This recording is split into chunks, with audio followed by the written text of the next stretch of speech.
Well, ladies and gentlemen, here we are at Road America with the IndyCar and early morning practice and some really bad laps because I haven't played this game in forever. But that's not what we're going to be here to talk about.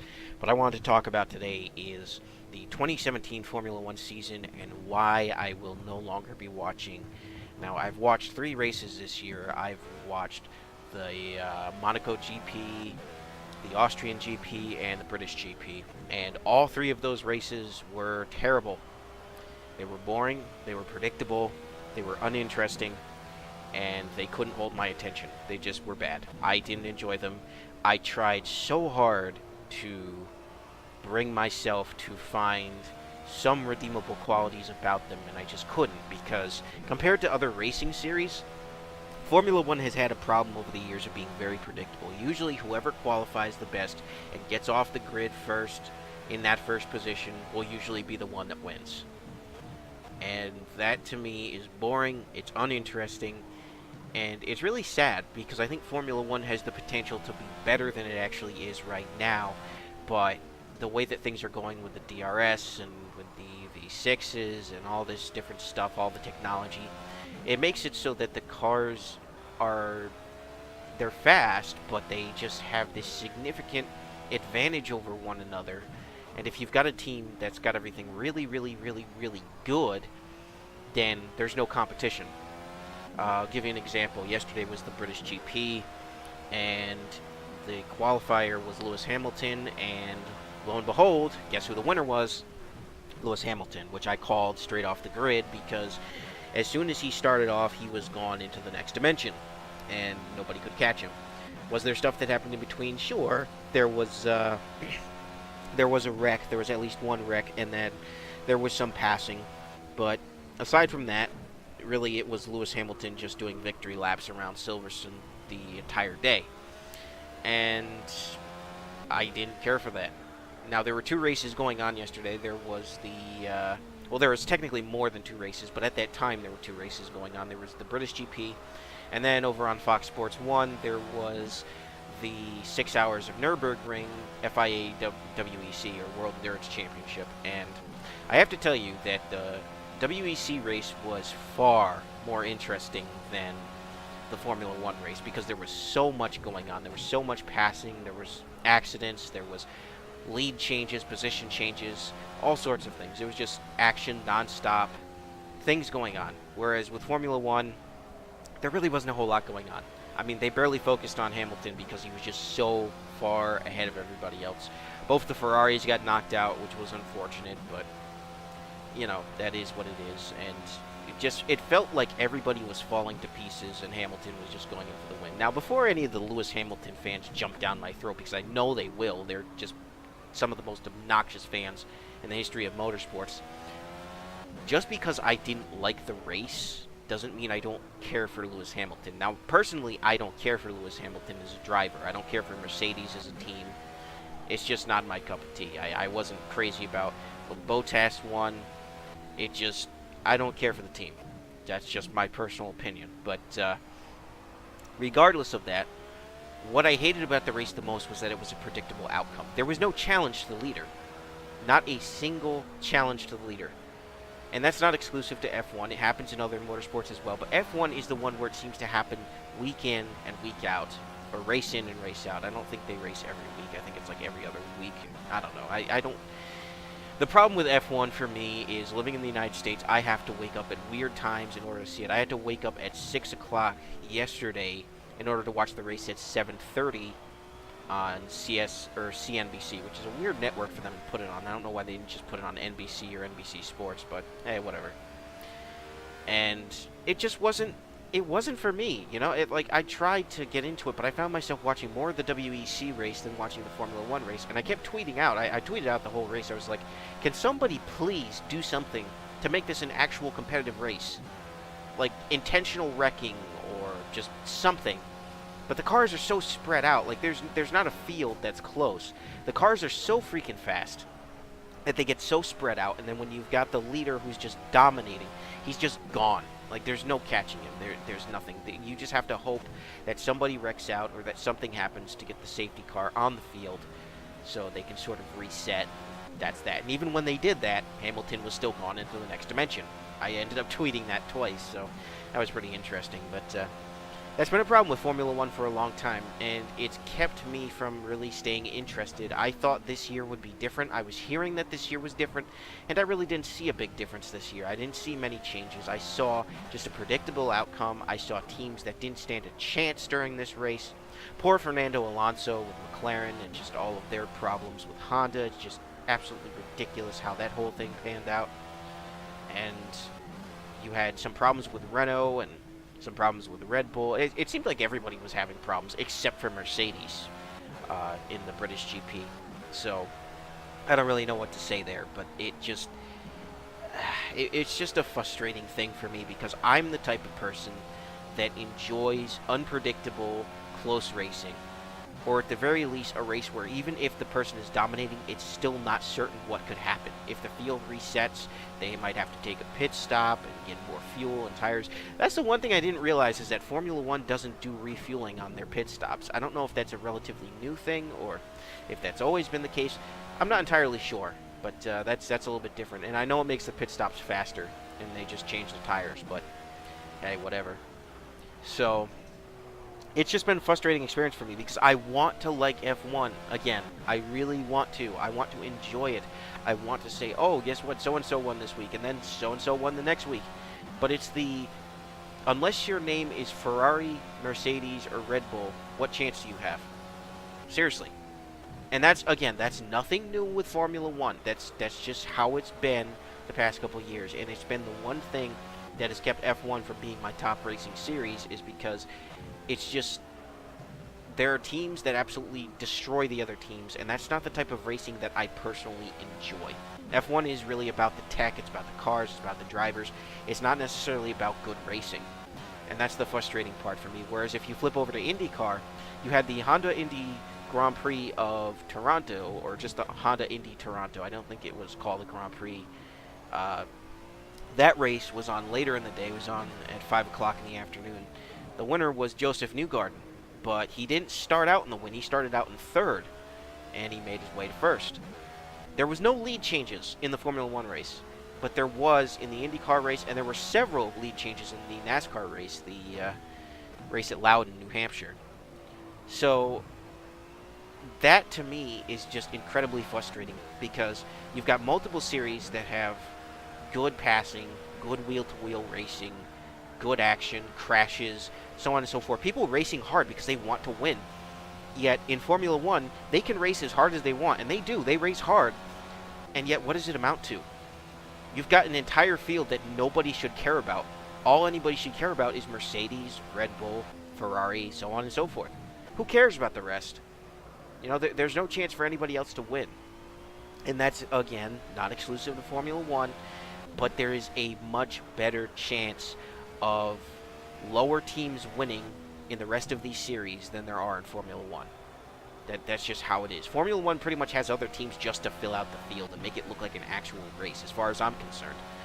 But that's, again, this is all strictly just my opinion. If you love this stuff, that's fine. Because yesterday I had Lewis Hamilton, a Lewis Hamilton fan, presumably, getting on my case about me saying there was not a lot of action in the race. And they're like, oh, I was on the edge of my seat and this and that, and what kind of race were you watching? I'm like, I tend to watch races where things happen instead of a race where just one person dominates. And they agreed with me that the one-person domination was annoying, but they were like, you can't say nothing happened during the race. And I could say, well, nothing of substance happened. Yeah, you had one crash in the beginning, but it didn't amount to anything because it didn't change the lead at all. You know? So I ended up going back and forth with this person. They ended up saying that apparently I know better than everybody else, which I never said. I love when people say that, by the way. Whenever you make a point that's good, and then somebody, instead of conceding, somebody goes, oh, well, apparently you just know better than me and know better than everybody else. That really shows your maturity. And that was when I immediately blocked that individual on Twitter, because I was like, you know what?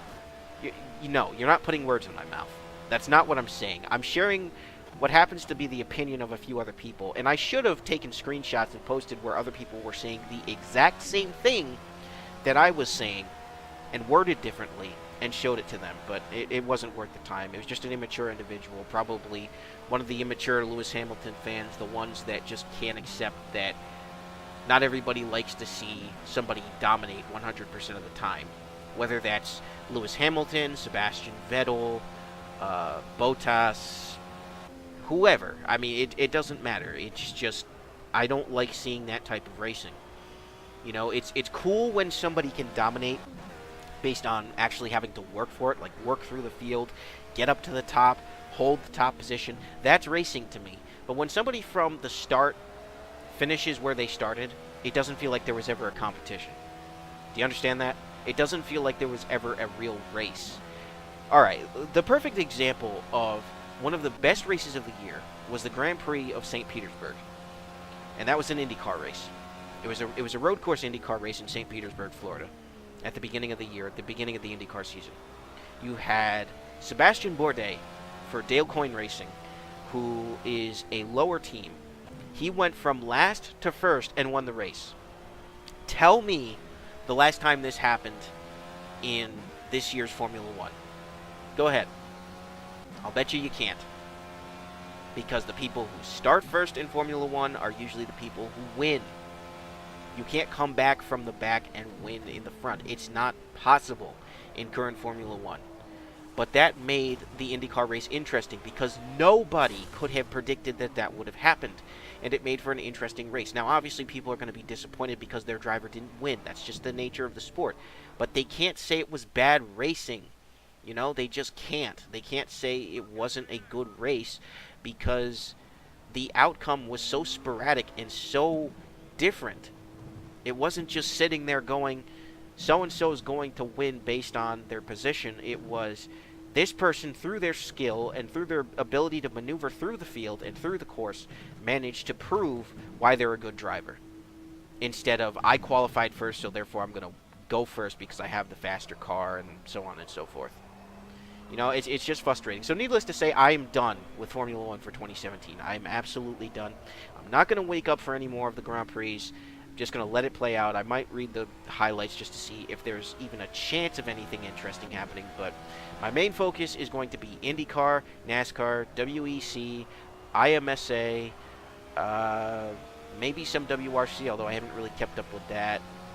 You know, other racing series where things are happening. I actually had a good conversation with a guy who was telling me a little bit about MotoGP, which I haven't really been into, but he said it's really good racing. It's wheel to wheel, and it's not very predictable, so I'm gonna have to check it out. I'm check that out in World Superbike and Moto America Superbike and all that sort of stuff. And maybe I'll look into some motocross because I've kind of fallen out of that because I had the same problem for a while. With the Supercross side, it was just Ryan Villapoto winning all the time, but he retired, so there you go. See, so it's not just a Formula One problem. It's just motorsports wide when you have somebody dominating to the point where it doesn't feel like competition all of the time. That's where it's frustrating. If it happens every once in a while, sure, okay, that's fine. That's just a show of skill. But when it's happening every single week or every single race, it's not interesting. I like racing where anybody can win based on their skill, and it's all dependent on their skill. If they're not good enough, they're not going to win. If they're good enough, then they'll find a way to win. That's what I like. That feels like actual competition to me. And in any sport, I like that. I don't like it when teams get crushed week in, week out because, you know, the one team happens to be better. The best example that I can give is the Call of Duty World League esports. Optic Gaming is the most dominant team in that league. Nobody can touch them. Even some of the best teams in the league just can't compete with them, really. And there have been teams that have beaten them, but it's usually like once or twice every season.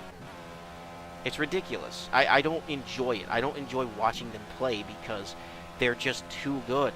They're too dominant. And, you know, it's not their fault that they're good, but it just feels like there's no competition.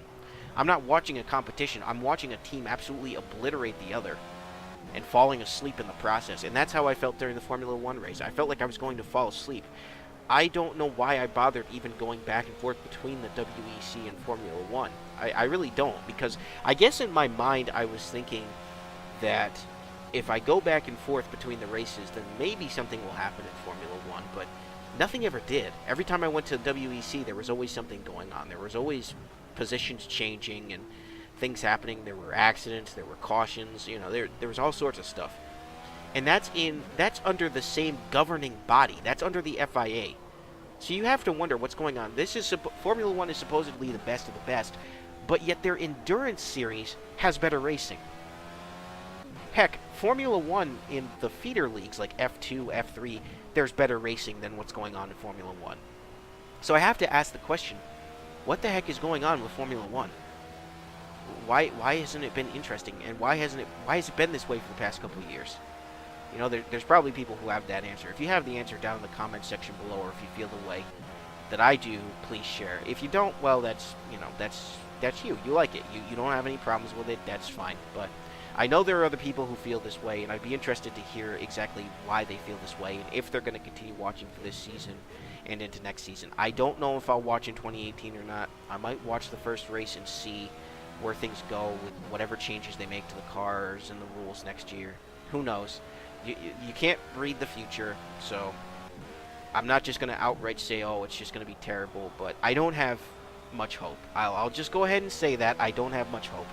And as far as the 2017 season is concerned, I'm absolutely done. Like, there's no redeemable quality, because, you know, the result is either going to be Lewis Hamilton, Sebastian Vettel, somebody from Red Bull, you know, possibly Bottas, whatever. You know, it's like it's the same teams, the same dominant drivers. They all get a Grand Prix where they get to just run unopposed, and nothing ever happens.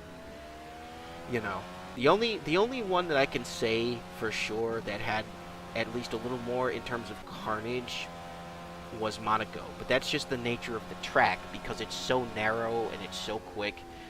But even then, most of the people who I saw were commenting on how boring the race actually was. Because again, it was still predictable. There wasn't actually racing. There was just crashing because of the nature of the course. Whereas you go into other motorsports, and there's crashing because they're racing hard. The Honda Indy Toronto race, I almost said Grand Prix, but the Indy Toronto race was interesting because you had guys bumping. You had guys going wheel to wheel for position. And you had guys spinning out. I mean, Will Power got knocked out within, like, the first or second lap, and he was out of the race. He had to drive his broken car all the way around the circuit back to the pits, and they had to work on it, and it was too far gone. But it was because he made contact with somebody. So, there you go. That's just how it happened. And I know somebody's probably going to bring up Austria and the whole thing that happened there with, I think it's Kvyat, and I don't understand why people think that he shouldn't be racing. I mean, it's not like he's intentionally wrecking people. I think people are assuming that, but honestly, I think it's just the situations he gets into result in carnage, and that's just how it is. But anyways, regardless, let me know what you think about Formula One 2017 season, and if you'll keep watching, or if you're looking forward to 2018. I'm completely out. I'm going to focus on the rest of the series. Those make me happy, and these are just some of my individual thoughts, so no need for anybody to go crazy. So anyways, that's going to do it for this video. Hope you enjoyed the racing in the background. Sorry it was a little bit bad. Thank you very much for watching. This has been BDG Racing. Have a good one, and race on, folks. Peace.